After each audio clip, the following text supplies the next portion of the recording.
Քանի որ ես առավոտյան աղոթքի մի կարճ դրվագից խոսացի, տեսեք սիրելիներ, ովքեր որ կարողանում են Հիսուսի նման մի ժամ աղոթքի մեջ լինել եւ հետո դա շարունակում եւ ավելացնում են, Աստվածը սկսում է զարմանալի ու գերբնական լեցունություններ բերել։ Այս վերջի մի ամսու կեսվա մեջ, դուք գիտեք, ես ասել եմ գիշերներն են վեր կենում եւ դա ինձ համար մի հատ բերկրալի ուրախալի պահ է եւ մեր հովիվ Աշոտի պատգամը յուրահատուկ ինձ ազդեց, այդ որ դրել էի գրուպի մեջ, մի հատ հատուկ արտոնություն ու շարժ բերեց իմ սրտի մեջ ու ես նորից մտա մի հատ հատուկ աղոթքի գրաֆիկի մեջ, որը հավատում եմ, որ այն գրաֆիկն է, որ ինձ տանելու է Սարի գլուխը, այլակերպության Սարը։ Հիմա նայեք սիրելիներ, Հայր մերի մեջ իմ քարոզ այսօրվա ես այդ ձև եմ վերնագրել գա քո թագավորությունը։ Մինչև գա քո թագավորությունը ասելը ես այս 2 ամիսների մեջ գիշերվա իմ աղոթքների ժամանակ այնքան շատ պատգամներ եմ ստանում։ Ես արդեն մի ամսվա ստեղ քարոզվելու քարոզները գրածում եմ։ Բոլնիսում արդեն քարոզվելու քարոզը գրածում եմ։ Պատկերացնում եք, դա այնքան առատացել է, որ ես ոչ թե զարմանում եմ, ես ուրախանում եմ։ Ու ես հավատում եմ, եթե մենք շարունակենք իրոք լուրջ աղոթքի մեջ մնալ Աստծո ներկայության առաջ կանգնել սովորել եւ մնալ սովորել սիրելիներ, արթնությունը հեռու չի։ Արթնությունը կսկսի թակել մեր դռները։ Ուրեմն գա քո թագավորությունը։ Մենք սա հանդիպում ենք Ղուկաս 11-ի Մատթեոս 6-րդ գլխի, եւ որ Հիսուսը աշակերտներին սովորեցրեց աղոթք անել, իրանց խնդրանքով իհարկե, եւ երկրորդ հատվածն է, ով Հայր մեր, շարունակեք։ Քո անունը, որ երկինքն ես, քո անունը սուրբ լինի, սա առաջի կետն է, ով Հայր մեր, որ երկնքում ես, քո անունը սուրբ լինի, երկրորդ կետը, գա քո թագավորությունը եւ լինի քո կամքը ինչպես երկնքում, այնպես երկրի վրա։ Իմ պատգամը այս երկրորդ կետի վրա է, գա քո թագավորությունը, եւ ես սա գիշերվա աղոթքին եմ ստացել։ Սիրելիներ, մենք շատերս ասում ենք գա քո թագավորությունը, բայց չենք պատկերացնում եւ չենք հասկանում։ Ուղղակի շատ ժամանակ անգիր արած համար ենք ասում։ Դուք երբևէ ձեզ հայտնաբերել եք Հայր մերը ասելու մեջ ուղղակի անգիր ավանդական էմոցիաներից դրդված դուք ուղղակի ասում եք, բայց Հայր մերը ուղղակի ասելու աղոթք չի։ Հայր մերը կյանք է։ Հայր մերը մեր ներսից պիտի այնքան բխի, որ մենք հասկանանք ամեն մի կետը, ամեն մի բառի, Հայր մերի ամեն մի բառի։ Ես ձեզ ասել եմ, ես մի տարի ու կես Հայր մեր ուսումնասիրել եմ, ես դեռ շարունակում եմ Հայր մեր ուսումնասիրել։ Ով Հայր մեր, այս ով Հայր մերի մեջ ես մի ահռելի քարոզ կարամ տալ, որ Հիսուսը մեզ Աստծուն ներկայացրեց որպես մեր Հայր, որպես հարազատ Հայր սիրելիներ, հասկանում եք։ Հիսուսը մեզ Աստծուն այդպես ներկայացրեց։ Եվ մեզ սովորեցրեց, որ մենք նրան ասենք, թող գա քո թագավորությունը եւ լինի քո կամքը, ինչպես որ այն երկնքում է, ինչպիսին է երկնքում Աստծո կամքը կատարյալ։ Երկնքում գոյություն չունի հիվանդություններ,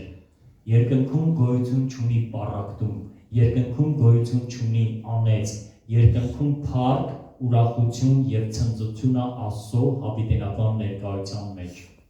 Եթե մենք երկրի վրա մի կարճ աստվածային հպումից բերկրանք ենք վերապրում ու Սուրբ Հոգով լցվելով մենք չենք ուզում կտրվենք այդ մթնոլորտից, ինչպես երեքը Սարի վրա, որ Աստծո ներկայությունը իջավ եւ ասացին. Տեր կլինի, որ այստեղ մնանք 3 տուն սարքենք, մեկը քեզ, մեկը Ելիային ու Մովսեսին, չէին ուզում էլ իջնել երկիր, որովհետեւ երկինքը իջել էր այդ վայրի մեջ։ Եվ տեսեք, եւ որ երկինքը մենք կանչում ենք սիրելներ, մենք պիտի հասկանանք, որ երկինքը այդքան էժան չի, որ ամեն կանչողի համար գա։ Ես հիմա կփաստեմ, կապացուցեմ ինչի նկատի ունեմ։ Երկինքը շատ ավելի թանկ է, շատ ավելի բարձր է եւ շատ ավելի անպատկերացնելի է եւ այսօր միլիոնավոր հավատացյալներ ասում են գա քո թագավորությունը լինի քո կամքը, բայց բացարձակ հեռու են եւ թագավորությունից եւ նրա կամքի գիտությունից գաղափար անգամ չունեն ինչ է նշանակում եւ որ իրանք ասում են գա քո թագավորությունը եւ լինի քո կամքը։ Սիրելիներ, երկինքը էժան տեղ չի, երկնային թագավորությունը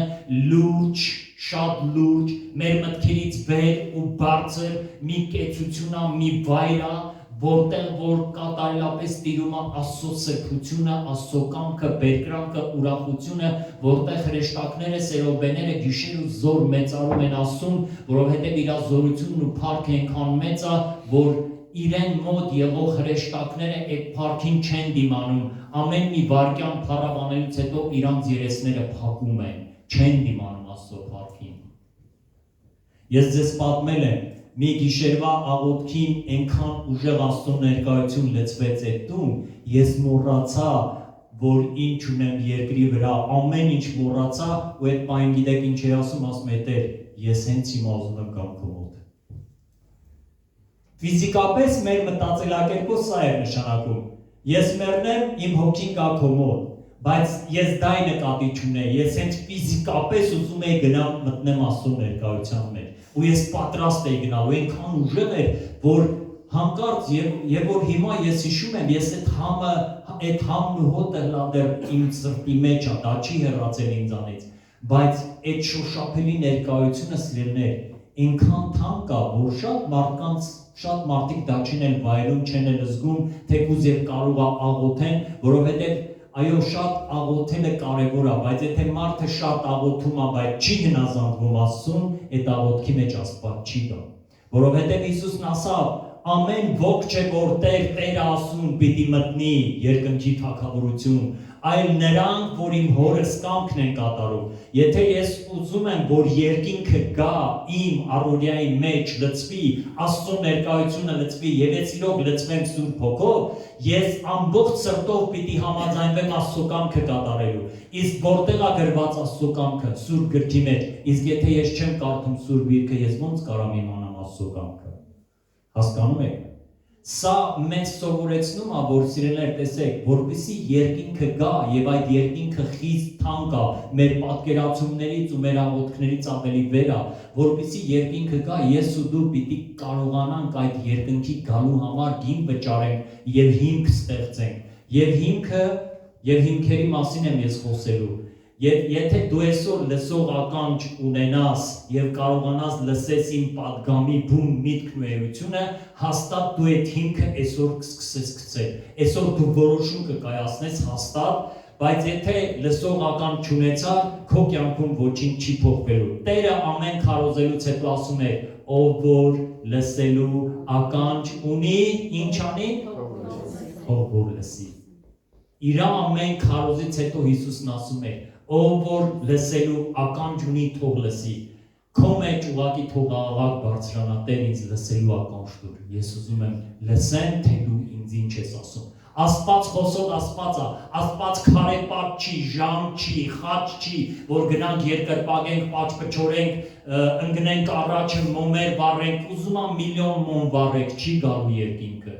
Երկնքի գալու համար մենք պետք է Աստծո խոսքին համապատասխան հիմք պատրաստենք։ Մովսես մարգարեն Աստծո հետ դեմ խոսացող մեկը, եւ որ հանդիպեց Աստծո հետ, եւ դա գրված է Ելից 25 գլխի մեջ եւ Ելից 26 գլխի մեջ, գիտեք ինչ ասավ Մովսեսին Աստված, ասավ ինձ համար խորան պատրաստիր, հատուկ տեղ, որ ես գամ եւ բնակվեմ այդ ժողովրդի մեջ։ Եվ այդ հատուկ տեղը 3 մասերից է բաղկացած։ Առաջին մասում մեղքերի, Իսրայելի մեղքերի համար թողության համար զոհեր պիտի անեին։ Երկրորդում միայն ծառայող հատուկ կոչում ունեցող մարդիկ պիտի պատարագներ մատուցանեին։ Եվ երրորդում սրբության սրբոցը, որտեղ Աստծո ներկայությունն էր, միայն տարին մեկ անգամ կարելի էր մտնել սիրելիներ։ Աստված ասավ այդպիսի տեղ պատրաստի, որ ես կարողանամ բնակվեմ իմ ժողովրդի մեջ։ Եվ հետո գիտեք ինչ զգուշացրեց Աստված Մովսեսին, ասավ զգուշ եղիր, որ այստեղ ինչ որ քեզ ցույց եմ տվել, այդ օրինակին համապատասխան կառուցես։ Էս չէ, սեն չէ։ Մի տուն կսարքենք, Վրենք կգցնենք աղոթքի տուն կամ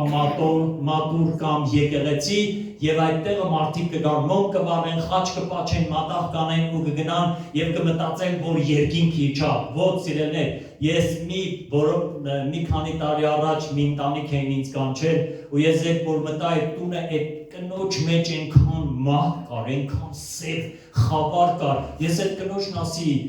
ասի ով կին, ես ինչ տառապանք ու կորուստներ ես դու ունեցել, որ ես մահվան սուքն ու խավարը մեջդ նստած ա։ Հետո ինչ պարզվեց, ամուսնուն ջահել կորցրել ա, տղին կորցրել ա, աղջկան կորցրել ա, միահագին հարազատներ ուղղակի ջնջվել են։ Մեկ էլ զգացի, որ իր տանը ինքը մի բան ա պահում, որ Աստծուն զզվելի ա, ասի ինչ կա ձեր տանը այդ սուրբ կոչվածների վերաբերյալ, ասա մասունք ունենք, չգիտեմ ինչ սրբի ձեռա ու մենք դարերով դա պապից պահում ենք այդ մասունքը, ասի եթե այդ մասունքը Աստծուց լիներ, քո այս հարազատները չեն ջնջվի, դու չես հասկանում, որ սատանային քո տուն ես բերել ու սատանան մահը ջնջում ա քո հարազատներին, այդ կինը չընդունել ճշմարտությունը, պատկերացնում եք, խավարը այդ մասունքից եկող խավարը սիրելիներ, մի հավատացեք ոչ մասունքներին, ոչ էլ սուրբերին, դրանք սուրբեր չեն, դրանք դևեր են իրականում։ Մի արեք այդպիսի բաներ եւ անողներին էլ զգուշացրեք, Սուրբ Գիրքը ասում է, երկինքը պիտի գա իմ սրտի մեջ։ Երկինքը պիտի գա, եւ երկինքը որպեսզի գա իմ սիրտը պիտի Սուրբ Գրքին համապատասխան լինի։ Մովսես մարգարեին Աստված կներեք։ Մովսես մարգարեին Աստված ասա. «Ջանքարա, որ այն խորանը, որ սարքելու ես, լինի երկնքում տեսածի նման», որովհետև ինքը Աստծո ներկայության մեջ Աստված իրան ցույց է տալի բոլոր դետալները, չափերը, ամեն տեսակի այդ գործիքները, զոհերի ձևերը, մի ահռելի բան ա գրված թվոց եւ ղերտացոց այդ զոհաբերության 5 կտակարանի մեջ։ Տեսեք սիրելիներ, երկինքը էժան չի, երկինքը շատ ավելի բարձր ու մեծ ա, սուրբ ա եւ թանկ ա եւ նա հենց այնպես չի գալի մարդկանց սրտերի մեջ։ Նա պիտի տեսնի մեր մեջ, տեսիլք տեսնի համապատասխանություն որ գա։ Եթե մենք չխոնարհվեցինք ամենակարողի առաջ, վայ մեզ, հասկանում եք, սա Սուրբ Գիրքն ասում սիրելիներ, դրա համար մենք պետք է զգուշ լինենք, որ իմ հավատքը, դու այսօր քեզ հարց տուր, եթե Աստծո հետ ես հանդիպեմ, ինձ Աստված ինչ կասի, քո հավատքը համապատասխանում է Սուրբ Գրքին։ Մեր բոլորիս հավատքը համապատասխանում է ազգային ավանդապաշտությանը, բայց ոչ Սուրբ Գրքին։ Իսկ Աստված ասել է, ես քեզ դատելու եմ Սուրբ Գրքի խոսքերով, ես քո աստվածապաշտությունը նվիրում եմ միայն դատվելու եւ կշռվելու է Սուրբ Գրքի խոսքերով, Հիսուսի պատվիրաններով։ Եթե իմ հավատքը Հիսուսի պատվիրանների եւ Աստծո խոսքի հիմքի վրա չի, այլ միայն զուտ ավանդապաշտության, մոմավառության, խաչապաչության, չգիտեմ ինչ սուրբերի դուր գնալու մատաղ ուտուղներ անելով սիրելներ, ես դատվելու եմ եւ վայ ինձ։ Աստված ասում է, ուզում ես երկինքը գա, սրտիդ մեջ իմ ուզած տեղը պատրաստի։ Տեսեք, եթե դուք միջոցառում եք կազմակերպում ու ես ձեր ուզած միջոցառմանը ինձ հրավիրում եք ու ես ձեր ճաշակով չեղա, դուք կնեղանաք ինձանից։ Եթե ես ձեր ուզած նվերը չբերեցի, դուք կնեղանաք ինձանից եւ դա արդարացի է։ Եթե ես գոնե իմ աթոռի փարան չտվեցի, դուք հաստատ կնեղանաք ինձանից։ Ասեք հա, ժողովուրդ, չէ՞, ես էլ կնեղանամ։ Որովհետև եթե դու ծախսը ծանում մարդին հարգում ես եւ հրավիրում ես, գոնե սպասելիք ունես, որ այս մարդը գոնե իր աթոռի փարան կտա, չէ՞։ Խնջույք ես անում վերջի վերջով, որ ուրախանաս։ Հիմա նայեք, մենք մարդ արարածներս ունենք չափանիշներ, եւ եթե մեր հարազատները, մեր հրավիրյալները չեն համապատասխանում մեր չափանիշներին, մենք նեղանում ենք։ Աստված էլ է, Հայր Աստված էլ այդպիսին, ասում է, եթե դու ուզում ես, որ ես գամ քո կյանքի մեջ, իմ չափանիշներին համապատասխան կառուցի քո տաճարը։ Այս տաճարը չի ասում, ձեռագործ տաճարները չի ասում, սիրելիներ, անցյալ անգամ կամ նախանցյալ անգամ ես խոսացի, Աստված ձեռագործ տաճարների մեջ չի բնակվում։ Ձեռագործ տներն ու տաճարները դրանք աղոթքի տեղ են, հնարավորություն են, որ մենք հավաքվենք կամ գնանք, չգիտեմ, կաթոլիկ, առաքելական ինչ-որ մի տաճար, բայց դրանք Աստծո տներ չեն, սա Աստծո տուն չի, Աստծո տունը ես ու դու ենք, եւ եթե ես ուզում եմ, որ Աստծո թագավորությունը գա իմ կյանքի մեջ, ես պիտի տեսիլքի մարդ լինեմ, ես իմ հավատքը պիտի կառուցեմ Աստծո խոսքին համապատասխան։ Երկինքը երկիր է գալի երկնային խոսքի եւ տեսիլքի միջոցով, որը մենք անվանում ենք հայտնություն։ Տեսեք, եւ հայտնություն, տեսիլք եւ Աստծո խոսք, գիտեք ինչպիսի մարդիկ են ստանում։ Ես այսօր առավոտը հարցրի։ Հիսուսի մասին շատ ա գրված, որ ինքը գնում էր աղոթքի։ Տեղի անունը ով ա հիշում, ուր էր գնում ավելի շատ աղոթքի Հիսուսը։ Սար էր գնում։ Ձիթենյաց Սար։ Հիսուսը ավելի շատ, մի երկու տեղ գրած ա անապատ գնաց առավոտ, բայց հիմնականում իր հետ 3 աշակերտներին, 12 աշակերտներին Գեթսեմանի պարտեզը Ձիթենյաց Սարի վրա էր։ Հիսուսը հաճախակի գնում էր Սար, մենք 5 կտակարան են գնում, Դանիելը գնում էր Սար, Մովսեսը գնում էր Սար, Մովսեսը 40 տարի Սարի մարդ դարձավ։ Եթե դու ուզում ես, որ երկինքը իրականություն դառնա քո համար, դու պիտի Սարի մարդ դառնաս։ Ինչ նկատի ունեմ, եթե դու աղոթքի կյանք չունես, սա մարտահրավեր է այսօրվա քրիստոնեությանը։ Եվ աղոթքը սա չի, Տեր Աստված փարաները շատացրու, գործերս լավ գնա, որ ես լավ ապրեմ, սա աղոթք չի, սա ընդհանրապես աղոթք չի, սա կարիքների ցուցակ է, որ մարդիկ ներկայացնում են, Աստված դրա մեջ չկա սիրելիներ, Աստված հիմա տեսեք Աստծո ձևը, մենք գալիս ենք Աստծո մոտ, առողջականս Հիսուս պատվադիտ կենի առողջականս։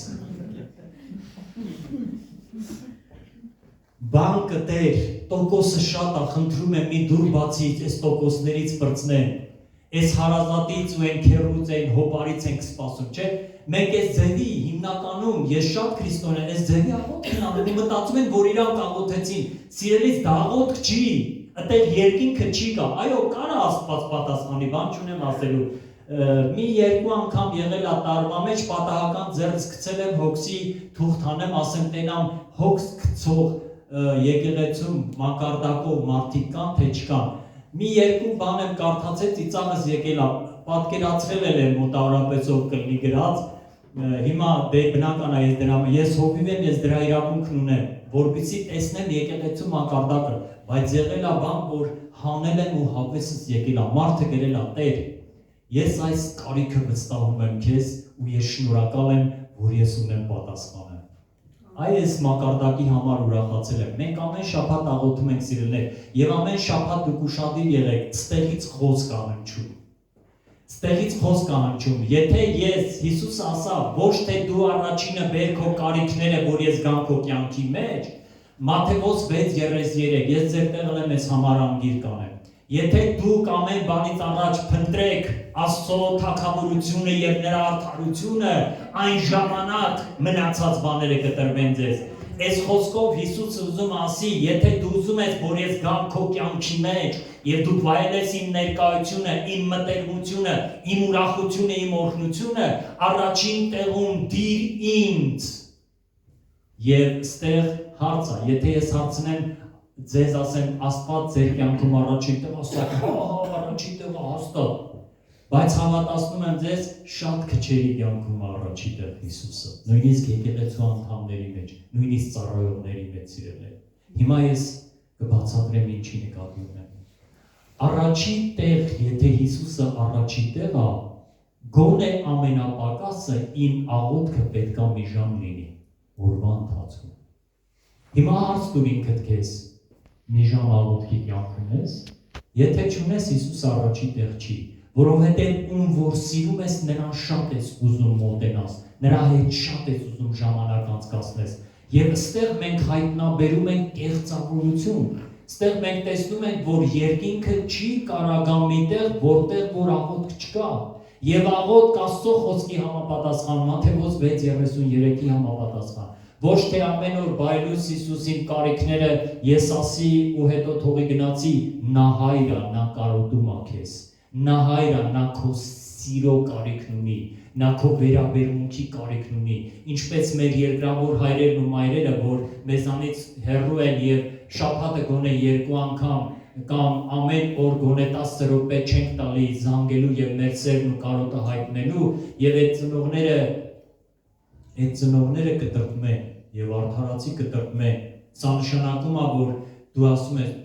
դե ես իմ սրտում սիրում եմ սերը գործողություն է եթե ես կանչում եմ քեզ իմ տուն եւ քեզ առանց շպիտի եմ դիմավորում ես քեզ իմ տուն չեմ կանչել հասկանում եք սերը գործողություն է սիրելներ ուրեմն եթե ուզում ենք որ երկինքը գա եւ այդ երկինքը շատ թանկ է սիրելներ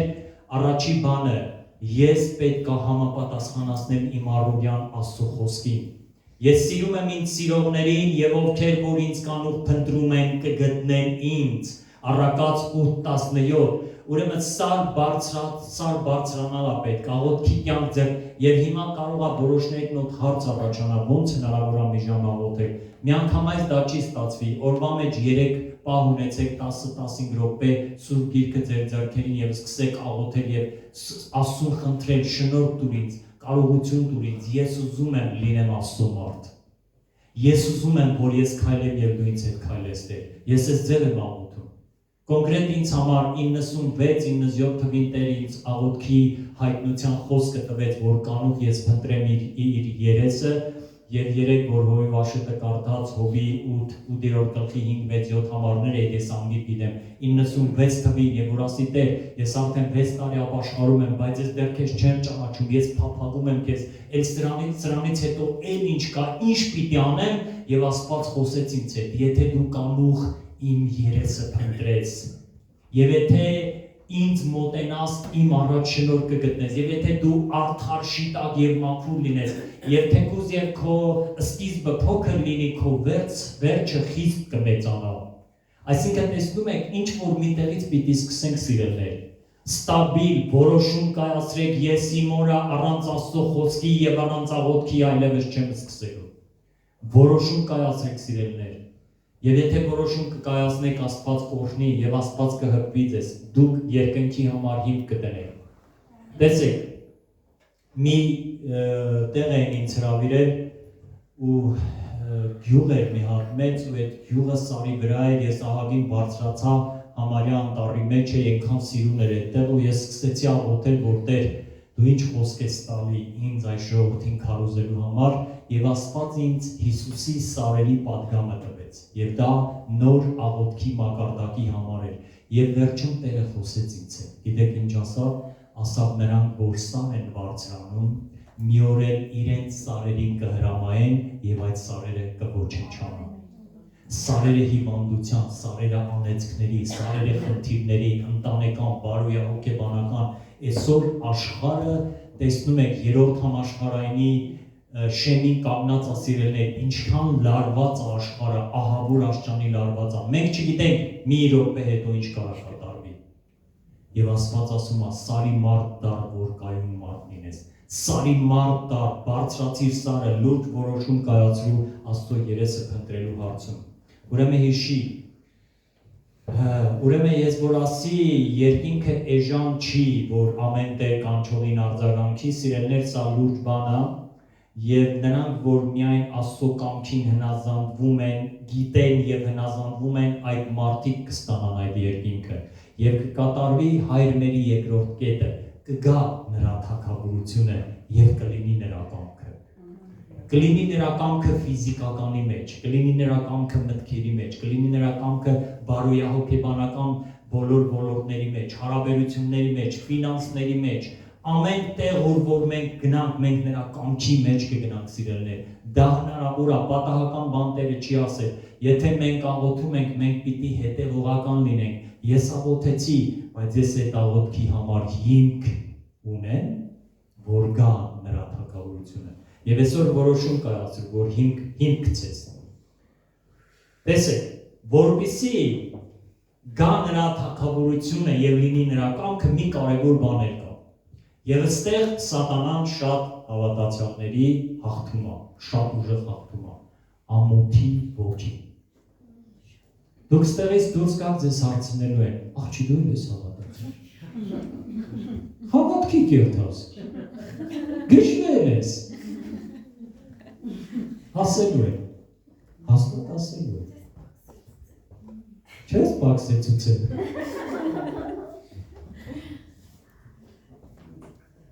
Հիսուսը գիտեք ինչ ասավ, ամեն ոք, որ ինձ դավանի մարդկանց առաջ, ես էլ նրան կդավանեմ իմ հոր առաջ, որ երկնքում է։ Մատթեոս 10:32։ Սա ինձ համար մի թարմ հայտնություն է։ Ես ինքս 10 տարի ավել ամոթի ոգու դեմ կռիվ եմ արել։ Ես որ նոր ապաշխարեցի, ես ծնունդով գյուղից եմ։ Մեր գյուղը Ալավերդու շրջանում Դիլիսկա գյուղի չափ գյուղ է, մեծ գյուղ է շատ։ Ու ես շատ ճանաչված էի։ 14 տարեկանից մինչև 20 տարեկանը գյուղի բոլոր մեծեր ու փոքրերը ինձ ճանաչել են, որովհետև երաժիշտ էի, գյուղի բոլոր միջոցառումներին, բանակի քեֆերին երկու խումբ ունենք, մեկը ռաբից, մեկը ժողովրդիկների։ Մենք ամենտեղ ներկա ենք։ Ալավերդի քաղաքում մայիսի 1 մայիսին բոլոր տոներին դուդուկով, շվիով, մեր գործիքներով միշտ ես ներկա եմ եղել ու ճանաչված եմ ու հանկարծ Հիսուսը հայտնվեց իմ կյանքի մեջ։ Այդ գյուղը կրթական մակարդակով, այս աշխարհի կրթական մակարդակով լիքը նախարարներ ա տվել։ Հայաստանում նախկին տրանսպորտի նախարար Քոչինյանը, ոստիկանապետեր, լիքը գրագետ մարդիկ կան, բայց ցավոք սրտի հոգևոր առումով տգետ են, խայտառակ տգիտության խավար կա։ Նույնիսկ ես տեսել եմ, մի օր Աստված ինձ ցույց տվեց, որ այդ գյուղի վրա տգիտության ոգիները չար հսկում են մարդկանց մտքերի վրա Քրիստոսի լույսը արգելում են ծագի։ Ու ես 20 տարեկան երիտասարդ ճանաչված այդ մեծ գյուղի մեջ հանկարծ դարձա հավատացա։ Գիտեք, մինչև իմ հավատքի գալը, ով ինձ տենում էր չես տեղը տալի, պատիվ էր տալի, հատուկ հարգանք էի վայելում համ իմ գերդաստանի մեջ, համ իմ մեր թաղի մեջ, համ դպրոցում, համ երաժշտական դպրոցում։ Այդ ժամանակ երաժշտական դպրոցում սկսեցի աշխատել եմ, 2 տարի աշխատել եմ, շվի ու դուդուկի կլարնետի դասեր եմ տվել։ Հիմա, հենց որ Հիսուսը մտավ իմ կյանք, իմ պապան դառավ իմ համար առաջի թշնամի, տանից դուրս վռնդեց ինձ, գերդաստանը հավա, ու ես ինչ էի արել, մի տեսեք, մինչև Հիսուսին դառնալս, ահավոր աստիճանի հայհոյող էի, քիֆիր խոսող էի, ահավոր աստիճանի ամեն երկրորդ բառս քիֆիր էր։ Մի անգամ մեր հովիվների մեջ պատմում էի հովիվ Արսենը ճամբարում ասավ բաչիկ եղբայրը բան ավարտել, քիֆիրի դպրոց։ Ու իրոք ես Լատվիա իմ երաժշտական կրթությունը Ռիգա քաղաքում եմ ստացել 86-ից 89 թվերին ընդեղ եմ եղել ու լատիշ, գերմանացի, վրացի, ռուս լիքը ծանոթներ ունեի, ես սա կարճ եմ ասում, մի անգամ ես իմ երաժշտության դասախոսին հարցրի ասի կյանքի իմաստը ինչի մեջ է, ինքը չկարած պատասխանի, ես այդ ժամանակից քյորփուց փնտրում էի կյանքի իմաստը, չկարած պատասխանի, հետո ինքը ինձ հարց տվեց, ասա ուզում ես Լատվիայի ինտելիգենցիայի շարքերը մտնես, ասի ոնց չեմ ուզում, ասա պիտի լավ հայհոյել սովորես։ Ինձ թվաց կատական, երկքան մարդ էր, այն ժամանակ ես 16 տարեկան էի, ինքը 45-50 տարեկան էր, Լատվիայի մասշտաբով ճանաչված երաժշտության պրոֆեսոր էր, ֆագոտիստ, պրոֆեսիոնալ ֆագոտիստ։ Իր պետական այդ համերգին ինքը ինձ հրավիրել էր, մեծ բանի դահլիճ էր, շատ մեծ ու լիքը պաշտոնյաներ կային այդ դահլիճում։ Ասի լուրջ եք ասում, մենք ռուսերեն ենք խոսում իրար հետ, սովետի ժամանակ էր սա ռուսերեն է։ Ասա հա։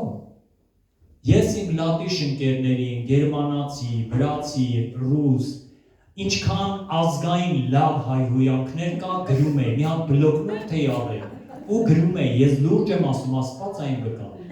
Ու մի առել ու ամեն օր ես կրկնում էի այդ հայհոյանքները։ Գիտեք, միջև այս ապականության գուբի մեջ ընկնելը, որ ես դեռ չընկած ապականության գուբի մեջ, ես 15 տարեկանում առաջի անգամ գնացի Ռիգա, քերս ընտեղ էր ազատության պողոտա էր, սովետի ժամանակ Լենինի պողոտա էր, այդ կենտրոնական փողոցի վրա ինքը մինտիվ տուն ուներ։ Ու ինձ կանչեց, որ ես գնամ իմ երաժշտական կրթությունս ընդեղ սովորեմ։ 15 տարեկան գյուղի լորեցի միամիտ պարզ տղա, մտել եմ պադեստ, Լենինի 99 շենքն էր։ Մտել եմ պադեստ, 13-14 տարեկան ռուս աղջիկներ պադեստում կանգնած պապիրոզը բերանների, են ինչ ռուսերեն հայհոյանքներ են տալի։ Ես ամաչելուցս նոր եմ, առաջի անգամ եմ եկել եմ Չերուսկում։ տաքսով եկել եմ իջել այրոպորտից եկել եմ տաքսով իջել այդ ինչ ես ամաչելուց գլուխս կախարի ու վազելով բարձրացա երկրորդ հարկը բայց ցավոք սրտի տարի ու կես հետո ես ինքս ընկա այդ կանալիզացիոնի յուկը սիրելիներ ու սկսեցի ու տեսեք սատանայի գործը եւ դա իրական է այնտեղ բոլոր պրոֆեսորները բոլոր այդ մեծ ճանաչված մարդիկ հայ բարձր մի քանի հարկանի հայհոյանքներով են խոսում եւ դա նորմալ մակարդակ էր համարում դու պատկերացնում եք մարդկային ցեղի ապականվածության աշճանը սիրելիներ այսօր ինչքան քաղաքական գործիչներ իրանց Ռուսաստանից արդարացնում են որ ուկրաինացիներին ոչնչացնում են բայց դա նորմալ է անասնական սատանայական գործ են անում մարդիկ բայց իրանց արդարացնում են մենք ճիշտ ենք եւ գնում են աղոթում մեծ մոմեր վառում մետրանոց խաչեր հանում Պուտին դյադյան են ուրիշ բաներ դյադյաները ասենց մեծ մոմեր են վառում կանգնում են Աստծո առաջ բայց այդ ինչ Աստծո առաջ են կանգնում այդ հաստատ այն Աստվածը չի որին մենք պաշտում ենք այդ ուրիշ Աստված է եւ այդ ապականության մեջ Տերը ինձ գտա եւ երբ որ ես թողի հայհոյելը թողի խմելը թողի ծխելը սկսեցի Աստվածաշունչ կարդալ միջև եւ այնքան էի ապականվել որ իմ ծնողների ներկայությամբ ես այդ նույն հայհոյանքները խոսում էի ու չէի ամաչում պատկերացնում եք որ սկզբից մաքուր տղա որ այդ աղջիկների հայհոյանքից ես ամաչեցի ու փախա իրանց մոտից մոտ 3 տարի հետո ես արդեն նստած Հայաստանում գյուղում այն նույն գյուղում որտեղից որ ես մաքուր դուրս եկել արդեն կեղտոտ ես այդ կեղտոտ բառերը օգտագործում էի եւ չի ամաչում ու դա շատ ու հենց ասում էր տվեց բարձելում էր սա ու տող խմող նկաղող երկրորդ տղա ունեմ ու հանկարծ ես այս բոլոր կեղտոտ բաները թողի ու որոշեցի մաքուր ապրեմ ճիշտ ապրեմ Հիսուսի համար ապրեմ եւ Հիսուսի հետ քայլեմ առաջի թշնամին հերս տա Իմ ինչքան ընկերներ ունեն, սա ուտելներ երեցից թքում էր։ Գյուղապետը այն ժամանակվա գյուղացիք մտածեցին, որ հավատացյալների խայտարակ ձևով միակ երիտասարդն էին, մի քանի մեծ կին էին, որոնք որ գնում էին աղոթքի, ու ես ինչքան թաքուն քուչակար կռացած թաքուն գնում էին, որ հանկարծ քարով չխփեն, չհայհոյեն, որովհետև ինչ ասես գլխից չէին դնում։ Երաշտական դպրոցից դուրս էի գալի, իմ աշակերտները կամ ուրիշ աշակերտներ անկյունից կանգնած սենց են։ Հալելույա, Հիսուս, հալելույա։ Հասկանում եք, ծաղրանք, ահավոր աշճանի ծաղրանք։ Ու այս ամենը ազդում էր իմ վրա, բայց ես գտել էի կյանքի իմաստը։ Ես ճեղքեցի այդ խավարը։ Այն հալածող ամոթանք տվող մարդիկ տարիներ հետո եկան չոքեցին եւ իմ առաջներողություն խնդրեցին։ Պաշտոնյաներ եւ այլ ուրիշ մարդիկ սիրելներ հասկանում եք Աստված ինձ շատ բարձրացրեց եւ առաջ տարավ եւ այդ մարդիկ հասկացան որ Աստված ինձ հետ է իմ բոլոր հարազատները հասկացան որ Աստված ինձ հետ է եւ սկսեցին նախանձել նույնիսկ հասկանում եք ինչ եմ ասում որովհետեւ ես ասի Տեր ես ուզում եմ ճանաչեմ քեզ թող գա քո թագավորությունը ես համաձայն եմ հետևել քեզ եւ տեսեք ու ես սկսեցի վկայել Հիսուսի մասին ամոթը կար Ես նստում էի գնաց, այդ ժամանակ գնացքով ենք նորմալ տրանսպորտ չկար 90-ականներին, նստում էի գնաց, փոքր կտակարան ունեի, հանում էի, դնում էի բոտից վրա, ու այն ժամանակ դա շատ ուշադրություն էր գրավում, ու մեկը հարցնում էր, ասում էր, տղա ջան, հավատացյալ ես, ասում էի, հա, բայց մեջս ամոթը կար, մի կերպ էի ճեղքում, նեն չէ, որ տենց դուխով էի ասում, ամաչելով մի կերպ ասում էի հա ու խոսքը կպչում էր ու նենց էի քարոզում որ մարդիկ թափվում էին գլխից ու չէին ուզում հեռանալ այդտեղից ու ես սկսեցի դավանել Հիսուսին ինձ իմ կյանքում Աստված մոտ 15 տարվա process-ներով անցկացրեց միջև որ ես հաղթահարեցի ամոթը Հիսուսը ինքը գրված է Եբրայեցիների 12 գլխի մեջ ամոթը արհամարեց եւ նստեց Աստծո աթոռի աջ կողմում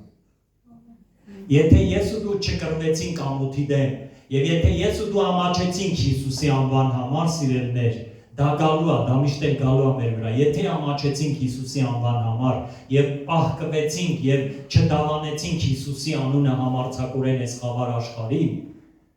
երկնավոր հոր առաջ է Հիսուսն ամաչելու։ Եթե դու ամաչես իմ անունը դավանես, ես էլ քո անունը չեմ դավանի հոր առաջ։ Երկու տեղ սա գրված է Երկու ավետարաններում սա գրված է սիրելներ Մատթեոս 10:32-ում ասում է հոր առաջ կդավանեմ, որ երկնքում է, եթե դու ինձ դավանես մարդկանց առաջ, եւ Ղուկաս 12:8-ի մեջ գրված է, ասում է Հայր Աստծո հրեշտակների առաջ ես կդավանեմ։ Ինչ ասա նշանակում։ Ինչ որ մի մարդ առիթ ստեղծվեց, ինձ հարցրին, դու ել ես գնում եկեղեցի, ես արդեն շատ համարձակ եմ ասում, այո, ես գնում եմ եկեղեցի, այո, ես հավատացյալ եմ, եւ որ նստած ենք հարսանիքի, ես իմ բաժակը շուռ եմ տալի, որ հանկարծ մեկը ռախի չլցնի, եւ ինձ հարցնում են, ինչի չես խմում, առաջ ես ասում եի, ռունին եմ, դրա համար չեմ խմում, հիմա ասում եմ, ես հավատացյալ եմ, դրա համար չեմ խմում։ Ես սա դիտավորյալ եմ ասում, որ իրանք հարցնեն ու ես պատասխանեմ, թե ինչ նշանակում հավատացյալ լինելը։ Հասկանում եք, բայց 15 տարի ես կռվել եմ ամոթին եմ սիրելներ, դա հեշտ չի։ Ծոմ եմ պահել, աղաղակել եմ, խնդրել եմ, Տեր Աստված, 15 տարվա մեջ քանի դեպքեր Աստված ինձ ցույց է տվել, որ քո ամաչելով դու ուրացել ես ինձ։ Ես խոնարհվել եմ Պետրոսի նման, մենք ասում ենք Պետրոս առաքյալ, երկքան մարդ ես արա, ոնց թե ուրացար։ Բառաքյալներ հրաշքներ էր անում։ Եվ մենք շատ ժամանակ փախչում ենք մարդկանցից, որ մեզ չասեն, որ դու ես հավատացյալ։ Հասկանում եք, մենք էլ ենք ուրանում, սիրելիներ։ Ու ավելի լավ կլինի, որ մենք մեր ուրացմանը Տեր կանգնենք, մեր գլուխները խոնարհենք, ասենք Տեր ներողություն, ել չեմ անիճարություն։ Օգնիր ինձ, որ ես համարձակ լինեմ քեզ դավանելու, որովհետև երկու համարներն էլ մեծ նշանակություն ունեն։ Առաջինը Հայր Աստծուն, եւ որ ես խոսում եմ եւ ասում եմ, որ Հիսուսը ով է եւ նա փրկել կարող է եւ նա հավիտենական կյանք հատալի մեղքերի թողության միջոցով, այդ ժամանակ Հիսուսը հոր գահի առաջ ասում է. «Տղես խոսում է մեր մասին, քո փառքը թող գա իր վրա»։ Երկրորդ տեղը Ղուկասը ավելի նուրբ պատկերագծում հրեշտակների մոտ կդավանեմ։ Եվ որ ես ու դու խոսում ենք մարդկանց հետ Հիսուսի համար, համարձակաբար որով է Հիսուսը եւ ինչի համար է ինքը եկել այս աշխարհ, եւ առիթները շատ են, զատիկը, Հիսուսի ծնունդը, այնքան տոներ ու բան առիթներ կա, որ ես ու դու կարանք համարձակ խոսանք եւ աղոթենք դրա համար սիրելիներ։ Երկրորդ տարբերակը սա է։ Հրեշտակների բանակին Տերն ասում է. Իմ երեխեքը ջավախքում իմ մասին խոսում են։ Իջեք եւ իրանց պաշտպանեք, իջեք եւ իրանց օրհնեք, իջեք եւ իրանց առաջնորդեք, իջեք եւ իրանց արչեվից իրանց կարիքները լուծեք։ Աստծո հրեշտակները գալիս են։ Աստծո հրեշտակների գալը եւ թագավորության գալը սա նույն բանն է, սիրելիներ։ Ուրեմն եթե ուզում ես, որ գա Աստծո թագավորությունը եւ լինի նրա կամքը, խնդրիր Աստծուց բացարձակ համարձակություն։ Ես ամեն օր համարյա դրա համար աղոթում եմ, իմ եւ ձեր համար։ Տեր տուր մեզ կատարյալ համարձակություն Հիսուսի անվան պատիվը բարձր պահել այս տարածաշրջանում եւ համարձակ քարոզել, այո, ես հավատացյալ եմ, Հիսուսը իմ Տեր Աստվածն է եւ ես գիտեմ ում եմ հավատացել եւ ինչի համար եմ հավատացել։ Դավանիր Հիսուսին եւ կտեսնես Աստծո թագավորությունը կգա քո կյանք։ Ամեն։ Սա երկրորդ կարևոր հիմքը։ Եվ երկու կետ ամնացել ես ասեմ ու ավարտեմ սիրելիներ։ Տեսեք, ամեն մուտքերը ունեն հատուկ դռներ։ Դուք այսօր մտաք այստեղ, չէ՞, դուք մտաք գլխավոր դռնով։ Եթե դուռը փակվիներ, դուք չեք կարող։ Դուք առնվազն պիտի բանալին ունենայիք, որ կարողանայիք բացեք եւ մտնեք, հասկանում եք։ Եթե դուք թակեք եւ տանտերը չբացեք, դուք չեք կարող մտնել։ Ամեն մի բնակելի տեղ, ամեն մի հատուկ հատված ունի իր հատուկ դուռը։ Տեսեք, աշխարհի վրա հատուկ տեղեր կան, որոնք մի քանի կոդավորված, մի քանի մակարդակի կոդավորված դռներ ունեն։ Հատուկ հետախուզական կենտրոններ, հատուկ դպրոցներ, որտեղ որ սովորական մեր նման մահկանացու մարդիկ երազներ կմտնելու ու չեն կարող մտնել։ Ամեն տեղ չի, որ մենք կարող մտնենք։ Կոդավորված դռներ կա, սիրելիներ, երկնքի դուռն է կոդավորված։ Եվ շատ հավատացյալներ չեն կարողանալու մտնել։ Տերը ասում է, կոդավորածը Սերովբեներ եւ քերովբեներ դրեց դրախտի դռան մոտ եւ երկսայրի սուր Աստծո խոսքը, որ ել ոչ մի մարդ հարարակ չկարողանա դեպը մտնի։ Եվ միակ դուռը, որ ասավ ես ու դու կարող ենք մտնենք, դա Աստծո կամքին հնազանդվել եւ Հիսուսին մեր կյանքում Տեր ունենալով է։ Ու ես մի համար եմ ուզում կարդամ ձեզ համար սիրելիներ, Հայտնության 22:14-ում գրված։ Երանելի են նրանք, որ կատարում են նրա պատվիրանները, այդ դուռը։ Ուզում ես կոդերեն իմանաս երկնքի դռան, սովորի Աստծո պատվիրանները։ կարդա Սուրբ գրքի մեջ Աստծո պատվիրանները եւ խնդրիր Աստծուն, որ դու կարողանաս պահես այդ պատվիրանները։ Մեր ուժերով չենք կարող, բայց նրա զորությամբ կարող ենք։ Ուրեմն երանելի են նրանք, որ կատարում են նրա պատվիրանները, նրանք իրավունք պիտի ունենան, ասա իրավունք։ Եթե ես ձեզ իրավունք չտամ եւ դուռը չբացեմ, դուք ոչ մեկը չեք կարող մտնել։ Եթե փորձեք զորով մտնեք, ես կզանգեմ 112 կամ ոստիկանություն, կգամ ձեզ կբռնեն, կտանեմ։ Իրավունք տվողը այս տան մեջ Աստված ինձ ա դրել։ Ես օրինակ եմ բերում ուղղակի սիրելիներ, հասկանում եք։ Եթե ես գամ ձեր տան դուռ եւ դուք չուզենաք ինձ, ես մուտք գործեմ, դուք կփակեք եւ ես մուտք չեմ կարող գործեմ։ Եվ Սուրբ Գիրքը ինչ ասում, բայց եթե դուք ինձ իրավունք տաք, ձեր տան բանալու տեղը ասեք եւ ասեք, որ մեզ համար պատիվ ա քո գալը եղբայր, ես գամ բանալին վերցնեմ, դուռը բացեմ, ես կմտնեմ ձեր տուն, որովհետեւ իրավունք ունեմ։ Եվ Աստված ասում է, ուզում ես իրավունք ունենաս մտնելու իմ դռներով ներս, իմ պատվիրանները պահիր եւ կկարողանաս մտնես։ Եվ տեսեք սիրելիներ, մեր ամեն աղոթքը, եթե Աստծո խոսքին համապատասխան է, դա մուտք է։ Ես ինչու եմ ասում գիշերները հաճախակի վեր եմ կենում, որովհետև մի ուժեղ Աստծո ներկայություն եմ զգում։ Ես մի ուժեղ Աստծո բերկրանք, մի ուժեղ ալիք եմ զգում։ Եվ ես տենում եմ, որ մեկ-մեկ հայտնվում եմ նրա դրախտի մեջ, նրա ներկայության մեջ, ես ունեցել եմ աղոթքներ, որ դրախտի ծաղիկների հոտը քթովս ա կպել։ Աստծո Հիսուսի ներկայությունից Հիսուսի էտոծման յուղը, հիշում եք, մի կին իր վրա շատ թանկանոց նարդոսի յուղ թափեց, մի լիտր ավել, եւ նրա շորերից միջև խաչելությունից հետո անգամ նրա պատմուճանից էտանուշ հոտը գալիս է, եւ որ ես ու դու շփվում ենք Հիսուսի հետ, մտնում ենք դռներով ներս, իրավունք ենք ունենում մեր վրայից էլ այդ հոտը գալի։ Գիտեք ինչու կան մարդիկ, որոնց հետ մենք ուզում ենք շատ ժամանակ անցկացնենք, որովհետև նրանց վրա Աստծո հոտը կա։ Սա է պատճառը։ Եվ Տերն ասում է. սովորիր Աստծո պատվիրանները, պահիր Աստծո պատվիրանները եւ իրավունք կունենաս կենաց ծառից ուտելու եւ դռներով ներս քաղաքը մտնելու։ Եվ ամենավերջի կետն էլ ասեմ ու ավարտենք եւ կանգնենք աղոթքի։ Մի տհաճ ուժ կա, որը ոչ թե միայն սատանայի ուժն է, որը արգելում է մեզ Աստծուն մոտենալուց, հենց մեր մեջ է այդ ուժը, մեղքի եւ մարմնի ուժը, սիրելիներ։